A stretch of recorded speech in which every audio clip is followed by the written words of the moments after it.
I'm sure more than one of you recognizes this monument here, with the children surrounding the crocodile.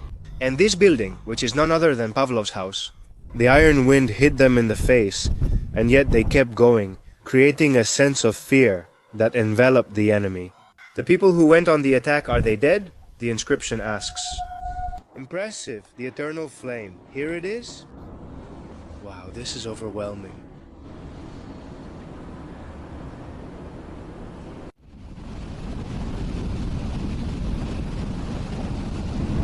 Greetings again from the Russian steppe. This time I'm on the road to Volgograd, the famous city once known as Stalingrad. I'm sure many of you have heard of it because of the battle that took place in that very city during World War II, an epic battle. Well, after spending the night at a roadside hotel in the middle of the steppe, I set out. In the afternoon I had to stop because I couldn't go any further. I've been driving on this road for about an hour and a half, and I can tell you that the Russian steppe is just as they describe it. There's nothing, it's emptiness, except for a flat plain of land that stretches all the way to the horizon. You barely see flocks of sheep, some cattle, cows, also goats, lots of birds of prey, and lots of foxes. Along the road there are barely any inhabited areas or villages. I must have seen scattered houses, abandoned barracks, abandoned wooden houses, which show that people no longer live there. They left looking for a better place. And the town I must have seen with the most people, I estimate it has about 5,000 inhabitants. I mean, this is depopulation. Forget about depopulation in Spain.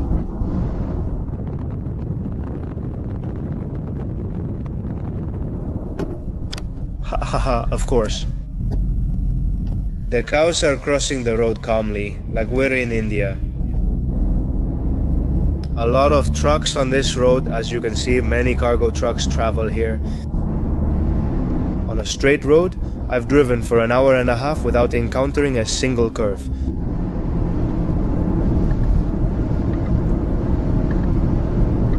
After the Wehrmacht's successful 1941 invasion of the Soviet Union in Operation Barbarossa, their advance stopped at Leningrad and Moscow. By the end of the year, the Northern Army was stuck in Leningrad. The Central Army was just a few kilometers from Moscow, and the Southern Army, the largest, had conquered almost all of Ukraine. At that point, the Nazis reorganized their troops and planned Operation Blau. In the Nazi ranks, they were sure they had crushed the Red Army and believed that the Soviets would not be able to resist Operation Blau. They decided to focus on the oil resources of the Caucasus oil fields, and for that they sent the Southern Army. They split it into two. Army A would attack Soviet positions in the south, while Army B secured the rear. At the bend of the Don River, where the distance between the Volga and the Don narrows, not far from Stalingrad. For this operation, the German army had 270,000 men, 3,400 guns, 350 tanks, and 1,100 planes. Yeah. They faced a Soviet army of 300,000 men, 5,500 cannons, 230 tanks, and 1,000 planes. Operation Blau began on July 17, and by August 21, the Nazis had crossed the Don. At that moment, the war finally reached Stalingrad's gates. I've just arrived in Volgograd, or well, on the outskirts. I still have another hour to get to the center, but I wanted to stop at this point, at this viewpoint, to show how big the Volga is. Look, that's not even the far shore. That's a sandbank with a forest in the middle, but the river continues on the other side. It's a huge river. We can imagine how ships used to travel through here, Soviet flotillas transporting soldiers, goods, weapons, and supplies. And right here, on the banks of the Volga River, is the largest statue of Lenin in the world, which holds the Guinness record. Well, when I got here, I entered the city of Volgograd and thought, well, I'll rest my legs for a while from driving. Look, there's a statue of Lenin. I'll check it out. I saw it and thought, wow, it's the biggest Lenin statue I've ever seen. I looked it up on the internet, and indeed it holds the Guinness record. Please, enjoy. Now, after seeing the Volga River for the first time in my life and witnessing its greatness, it's time to move on. We're heading to the center of Volgograd to visit and walk around the iconic sites of the Battle of Stalingrad.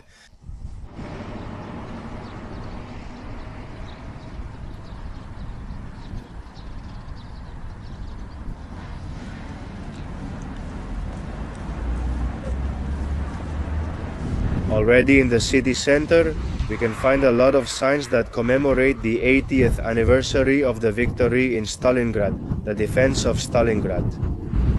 We can see images of the heroes, old photos, images of the Motherland Call statue, and we can also find more modern murals, like this one right in front of me. With the Russian flag, a soldier holding his Kalashnikov rifle, and two children. On August 23, 1942, Hitler's Nazi troops arrived in Stalingrad and the first German attack took place. It was carried out by the Luftwaffe, as they used to do in the Blitzkrieg, to pave the way for the German tanks and infantry. That day they heavily bombed the city, reducing 80% of the buildings to rubble. In a total population of 400,000 people, of whom not even 25% were allowed to evacuate, about 40,000 died in that operation, according to Soviet sources. Right now, I'm walking around the vicinity of the Red October factory. To this day, as you can see, it is still active, it's open, and it's one of the largest steel producers in Russia. On its facade, we can see Lenin's face, the sickle, and the hammer. It's a true emblem even today of the defense of Stalingrad, as we can find throughout the rest of the city. These small reminders honor many Soviet Union heroes, not just those who defended Stalingrad, but also, I've read, in the capture of Berlin, in the liberation of Prague, as the Soviets call it. Here's an example of that. We can even find a memorial in front of the main gate of this factory. To the first woman who died, a worker of this factory, who passed away on August 25, 1942. After the Luftwaffe devastated the city with bombings, in September, the Nazi army attacked from the south and captured Mamayev Kurgan, a key hill, and the Stalingrad grain silo, a huge structure that could supply reserves to their army. Precisely at the silo, 3 German divisions faced off against 50 Soviet Marines, who held out tirelessly for 8 days and 8 nights, making the capture of the site incredibly difficult. The German soldier Wilhelm Hoffmann described it like this in his diary: "The silo is not occupied by men, but by demons, whom neither flames nor bullets can destroy." If all the buildings in Stalingrad are defended like this one, none of our soldiers will return to Germany.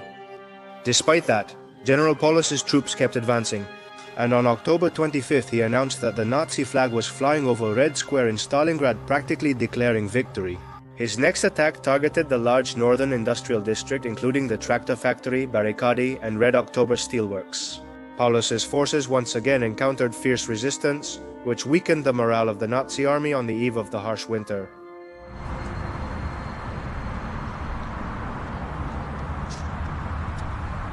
As I mentioned before, throughout the city, you can find memorials that honor the participants and the inhabitants of the city of Stalingrad.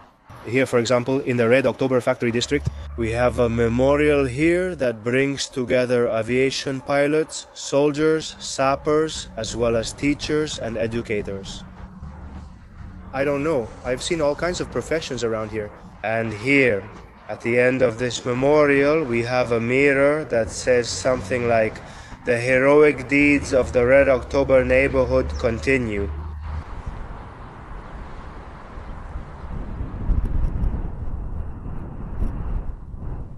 I'm sure more than one of you recognizes this monument here, with the children surrounding the crocodile.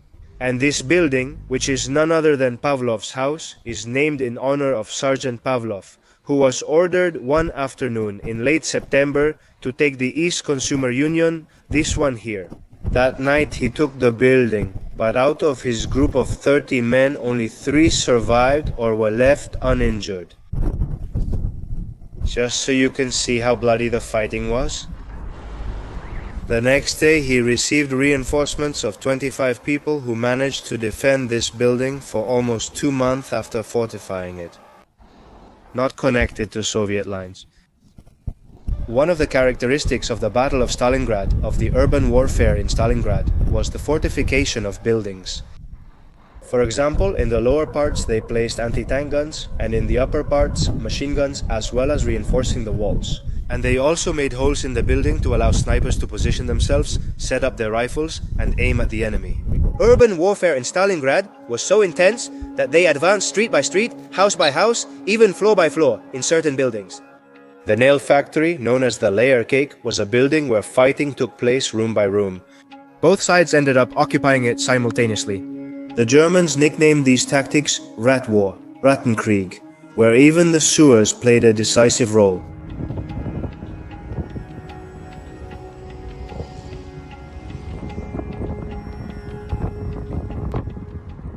Well, we've reached our last stop on today's itinerary, this tour through the heroic city of Stalingrad of Volgograd.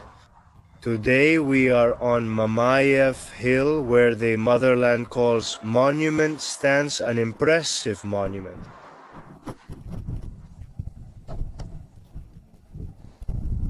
There you can see it with the sword in the background, and this one too, which I've seen in photos before.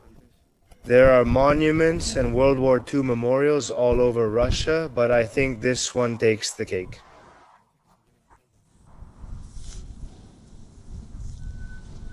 Here you can see inscriptions at the base of the statue like "Until Death, Resist," and "To the man with the famous Pistolet Pulemyot Shpagina submachine gun." And then over there in the background at the top of the hill is Motherland. A statue that was completed in 1967, which at that time was the largest and tallest statue in the world. Built entirely of concrete except for the steel sword. It's 101 meters tall to the top of the sword, if I'm not mistaken. Spectacular.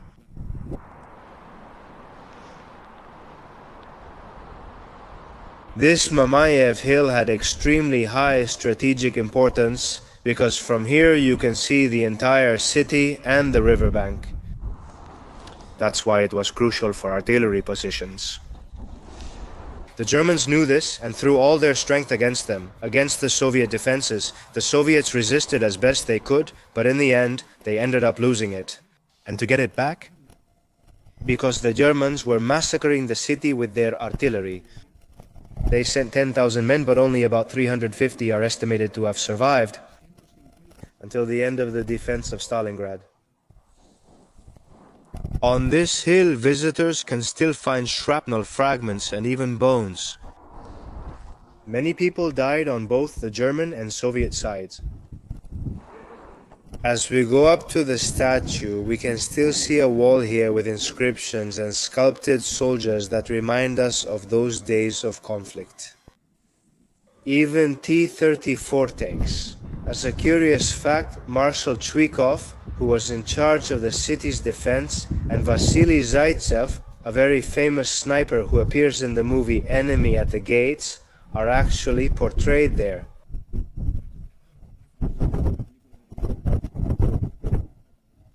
They are buried here in this memorial. They are the only ones who are not buried in Moscow.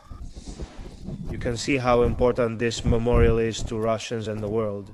It's no surprise it gets 2 million visitors yearly. At the museum entrance, we see images of rescuing the wounded, heroic acts, and soldiers carrying grenades. And they didn't care how many had fallen, and we have the inscription of the Iron Wind. It hit them in the face, and even so, they kept moving forward, creating a sense of fear that surrounded the enemy. The people who went on the attack, are they dead? The inscription asks, as if emphasizing the heroism of these people who are immortal, who will remain in everyone's memory forever. Here we have another inscription. On this wall, for example, you can see Lenin, you can see the Soviet soldiers. You can also see the factory workers who worked tirelessly in day and night shifts. And you can also see an image of the surrendered German soldiers with the inscription that says, The fascist soldiers wanted to see the Volga, and the Red Army gave them the opportunity. It should be remembered that 24 generals and many prisoners were captured when the forces surrendered in February 1943. The Nazi German forces, the German prisoners were not released.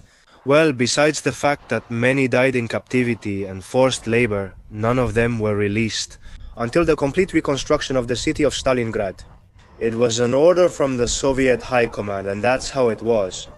No German soldier returned home until the city was rebuilt. A city that had been reduced to rubble 100%. And over here by these stairs we took a break from the wind. And I think we arrived at the Eternal Flame, or the museum. Let's see where the defense of Stalingrad goes.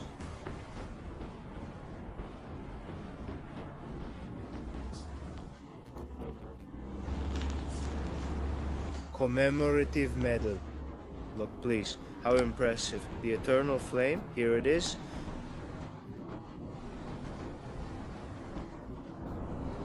Oh wow, this is overwhelming. It really is impressive, isn't it?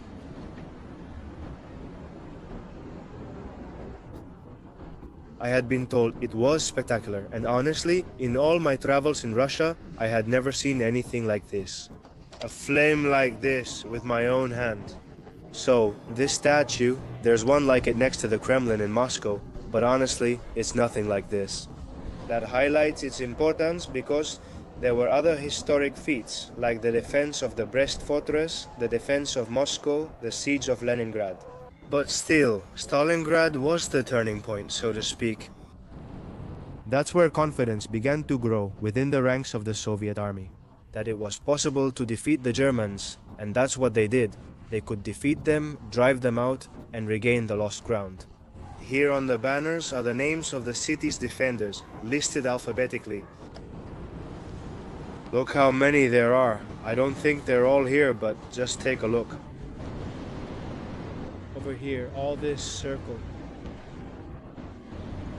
Then the St. George ribbon up there, and the medals for valor and the Order of Lenin here on the ceiling. Well, and many others too.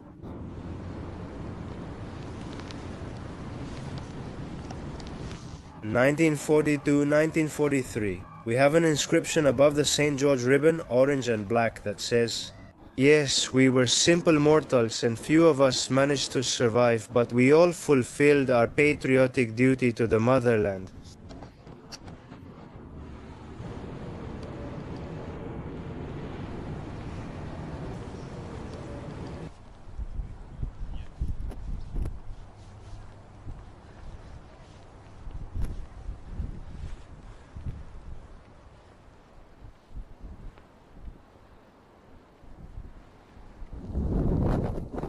Notice how important this hill was. What I said before. You can see the whole city, the factories we talked about earlier, all the residential buildings there, even Pavlov's house that was around there.